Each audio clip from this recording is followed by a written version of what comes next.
Segunda-feira, 5 de janeiro, a semana arranca com mais um tema-dia na redação do 00.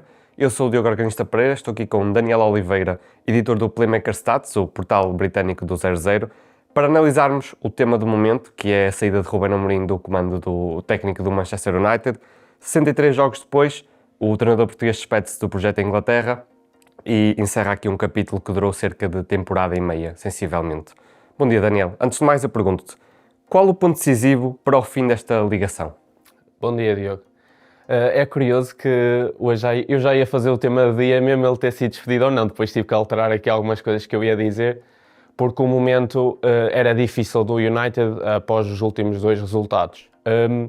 O ponto decisivo, eu não quero dizer que foi os resultados de ontem. Claro que os dois últimos resultados contra o Wolves, a pior equipa do campeonato, e ontem contra o Leeds, que é uma equipa que, apesar de estar num bom momento, é uma equipa quase de nível de Championship, e um grande rival do Manchester United, fez com que, entre aspas, ajudasse a estrutura a tomar esta decisão, porque o ponto daqui que temos que falar é que há uma ruptura de ligação entre o Ruben e a estrutura do Manchester United. Têm sido vários incidentes que têm acontecido nas últimas semanas entre o clube e a estrutura. E a Inglaterra é um país bastante particular neste aspecto, porque eu penso que muitas vezes os resultados podem não estar na moda de cima, as coisas podem não estar a correr bem, que os clubes muitas vezes têm essa paciência. O Liverpool com o Arne Slot aconteceu isto, o Ruben é o maior exemplo disso. No ano passado acabou em 15º, apesar de ter tido uma final de Liga Europa, mas não foi por causa disso que vai haver um despedimento. Mesmo este ano, precisamos lembrar que o Ruben já perdeu uma taça da Liga, uma eliminatória taça da Liga contra uma equipa de 4ª divisão, já teve péssimos resultados. O problema é que quando tu vais contra a estrutura, quando começas a fazer declarações para dentro, começa a ser difícil. Este ano em Inglaterra temos outros casos bastante semelhantes. Do Nuno Espírito Santo no Nottingham Forest, houve ali uma ruptura também entre ele e o Edu, o diretor de futebol, fez com que ele depois fosse despedido, apesar de uma grande campanha que ele tinha com o Nottingham Forest. Mais recentemente o Enzo Maresca, campeão do mundo, e também foi despedido, e o Ruben foi pelo mesmo caminho, teve algumas declarações. O Ruben, ao longo dos últimos meses, sempre teve declarações fortes, mas foi para o clube, para os adeptos. Causavam alguma disrupção, mas toda a gente aceitava, que achavam que era bom para a mudança de cultura do clube. Estas últimas foram mais direcionadas a algumas pessoas e isso foi um ponto decisivo. E é por aí mesmo que vamos seguir. Como disseste, havia declarações que talvez a motivar os jogadores, a dizer que era preciso mudanças, mas estas últimas no jogo contra o Leeds foram mais de ruptura contra a direção. Achas que foram um ato de desespero? No semblante dele, sim. Durante estes meses, nós muitas vezes víamos as declarações do Ruben, mesmo após derrotas e empates. Ele tinha sempre um ar simpático, um ar, não quero dizer feliz, mas tentava explicar as situações de uma maneira mais leve. Estas últimas semanas sentia-se o Ruben um pouco mais carregado. E eu não quero dizer que foi desespero, mas foi uma declaração muito forte. Ele disse, para quem não ouviu, ele disse que ele foi contratado para ser um manager e não um coach. Isto num contexto, para explicar, manager é alguém que controla vários departamentos do futebol do Manchester United, enquanto o coach é só direcionado para treinar a equipa de futebol. O Manchester United durante anos, o Sir Alex Ferguson era um manager, não era um coach. Até porque eles tinham, por exemplo, o Carlos Queiroz, o Stephen McLaren, que eram os tais coaches, enquanto o Sir Alex Ferguson era o manager, e o Ruben Amorim queria um bocado ser assim.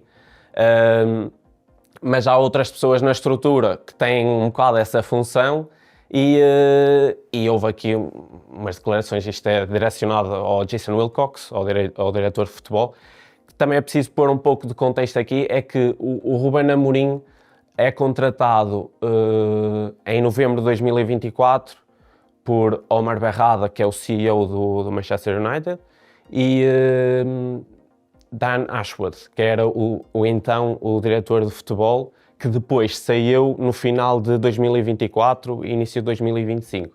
E o Jason Wilcox vem para o clube em abril de 2025 como diretor técnico, mas no início desta época foi promovido a diretor de futebol. E toda esta disrupção é entre Jason Wilcox e Ruben Amorim, sem dúvida alguma.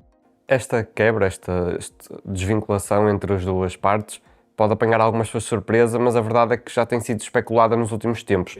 Eu pergunto-te como é que a relação entre o Amorim e o United chegou a este ponto? Ok, houve algumas declarações. A primeira grande declaração que já fez ver que há aqui algum atrito foi no pré-jogo com o Newcastle, na altura de Natal, no jogo do Boxing Day, em que o Ruben diz algo do género: para criar o 3-4-3 é preciso muito dinheiro, e eu estou a perceber, isto palavras do Ruben, e eu estou a perceber que isso não vai ser possível, portanto vou ter que me adaptar. Portanto, o tão badalado 3-4-3, de que ele tentou ser sempre forte e não quis nunca mudar, foi muitas vezes criticado por causa disso, e ele finalmente tem uma declaração que, entre aspas, ia mudar a maneira de jogar.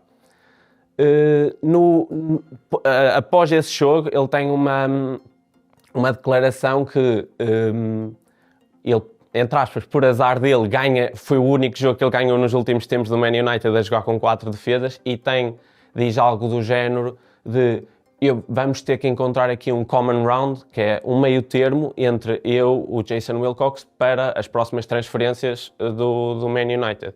Portanto, ele aqui, eu penso que ele queria ser ele a escolher, entre aspas, os jogadores, enquanto, obviamente, a estrutura do United tentava encontrar jogadores que fossem de encontro às ideias e o futuro do Manchester United, até porque o Man United nos últimos anos foi esse o grande problema, é que os treinadores escolhiam os próprios jogadores.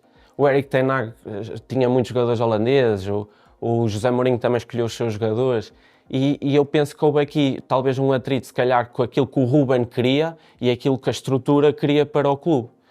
E com a declaração de ontem, que já falamos, foi só mais uma gota d'água. Mas acho que foi várias coisas também que aconteceram. Os resultados também não ajudaram. As declarações que ele teve com os jogadores da academia também não caiu bem na estrutura. O United é um clube que é conhecido por usar jogadores da academia, e a aposta dele, que não tem sido... nos últimos jogos tem usado por causa dos jogadores que foram para a AFCON, mas até então não usavam quase jogadores nenhum da academia. Foi um pouco disto tudo. Passemos agora para o lado do treinador, do Ruben Amorim. Onde é que ele falhou? Isso é uma pergunta difícil. Assim, para mim isto aqui já é uma opinião um pouco mais pessoal. Eu penso que a cultura do Manchester United é muito diferente da que ele tinha no Sporting.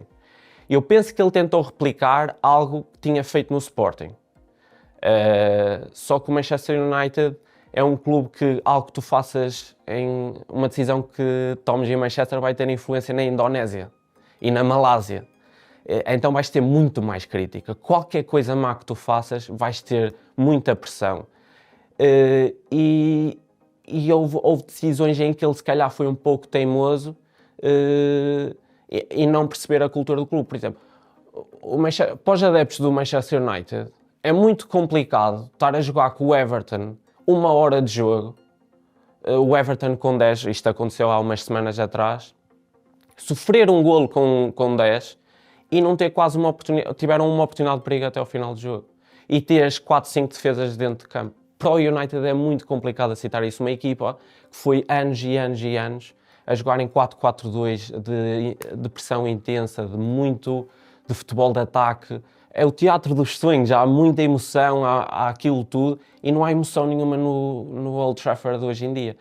Aliás, os últimos jogos, excetuando essa tal vitória do Newcastle, empate com o Wolves, empate com o West Ham, empate com o Everton, empate com o Bournemouth, tudo equipas de baixo.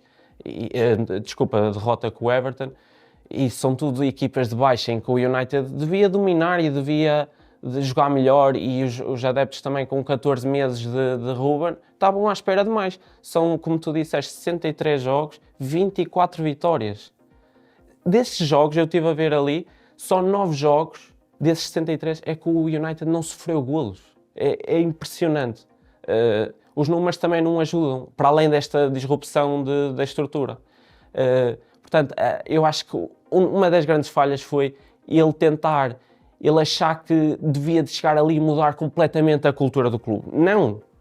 O United é um clube poderosíssimo no mundo. Não precisa de mudar a cultura. Tu precisas é de tentar voltar a ter a cultura vencedora. Vamos tentar perceber o que é que eles faziam bem. Vamos tentar fazer algumas coisas iguais. Tentar mudar tudo não foi bom. E depois penso que também a maneira como... Em alguns aspectos eu concordo, outros não, a maneira como ele geriu aqueles processos todos. Marcus Rashford, Jadon Sancho, não sei se foi a melhor maneira de ter gerido aqueles processos, mas eu penso que a tentativa de replicar aquilo que ele fez no Sporting, para mim, é a grande falha dele. Para fechar, Daniel, esta ligação chega assim ao fim e eu pergunto-te qual das partes é que sai mais fragilizada, se é o Ruben Amorim ou o Manchester United? Eu penso que todos vão sair a curto prazo. Eu penso que é o Ruben, porque nós temos um caso idêntico que aconteceu há uns anos, para quem se lembra. O André Vilas-Boas sai no auge da carreira dele aqui do Porto, numa Liga Europa. O Chelsea vem aqui pagar uma cláusula exatamente igual ao Ruben. E se nós vimos o André Vilas-Boas, depois nunca teve um grande clube na Europa, após isso. O Ruben tem que saber escolher bem o próximo clube. O problema é que agora, aos próximos meses, ele, entre aspas, duvido que vá ter assim grandes projetos. Obviamente que ele agora deve querer descansar, nem está a pensar nisso. Mas eu acho que quem fica mais fragilizado aqui até é uma pessoa que eu ainda não falei aqui, acho, que é o Jim Ratcliffe, que é o sócio minoritário do Manchester United, que deu força ao Ruben Amorim não há muito tempo numa entrevista a dizer que era o homem do projeto dele. Disse que ele tinha 3 anos para provar o seu valor. Exato, e os próprios adeptos tinham um bocado de esperança que o Jim Ratcliffe ia ajudar o clube a voltar ao que era, porque o Jason Wilcox, entre aspas, vai ser o homem de futebol, agora vai ter a possibilidade de escolher o homem dele para ser o treinador, mas eu penso que quem sai mais fragilizado é o Jim Ratcliffe e, de certa parte, num curto prazo, o Ruben. Mas o Ruben é um treinador jovem, tem muito tempo para dar o seu próximo projeto, ele tem muito tempo para mostrar o seu valor e não tenho a mínima dúvida que ele vai conseguir. É um treinador com uma qualidade que nós já vimos, capaz de mudar muita coisa num clube. Obrigado, Daniel. Veremos então qual o próximo projeto de Ruben Amorim, mas também qual o nome do próximo treinador do Manchester United, que será anunciado brevemente, acredito. Aproveito também para recomendar mais um episódio do nosso Ataque Rápido, dedicado à atualidade do futebol, bem como um episódio fresquinho do Canto do Sporting, cujo foco será, como sempre, a atualidade do universo leonino. Como sempre, fique connosco, fique com o 00.